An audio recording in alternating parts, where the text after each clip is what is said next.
Mudcake, det er sådan en meget klistret, mudderagtig, sådan en blød kage med overtrukket med en tyk chokoladeglasur.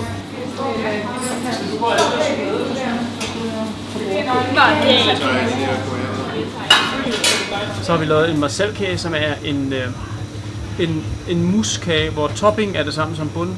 Den bunden er bare bagt, og topping er bare afkølet. Så det er sådan en kage uden mel med masser af smør og chokolade. Så har vi lavet en lakridskage. Det er sådan også en meget klægkage, som smager helt vildt meget af lakrids. Så derfor er en god idé at komme noget frugt på, og det har vi gjort med i form af himbemus. Vi havde noget passionsfrugt, og så tænkte vi, passionsfrugtmus og lakrids passer perfekt, så derfor lavede vi også en lakridskage med passionsfrugtmus.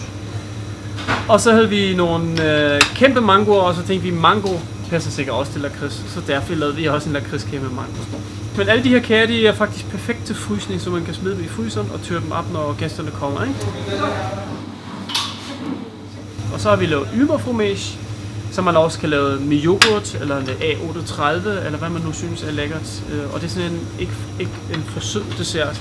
Så er det en god idé at komme noget frugtkuli til den, eller lave noget kondenseret mælk, som er en dåse med kondensmælk, som man koger i 4 timer under låg. Så har man sådan en karamel, man får ud af den, ikke? Eller lave noget crumble. Så banana-kage har vi lavet. Ja.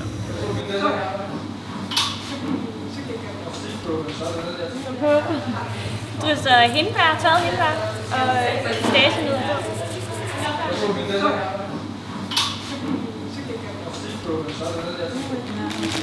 Så har vi lavet en creme brûlée. Og dem serverer vi naturel, uden naturel, bare med brændt sukker ovenpå.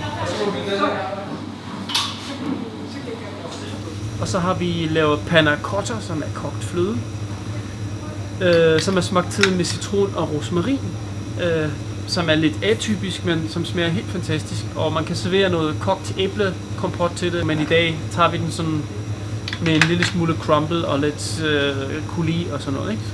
Og det er også rigtig lækkert.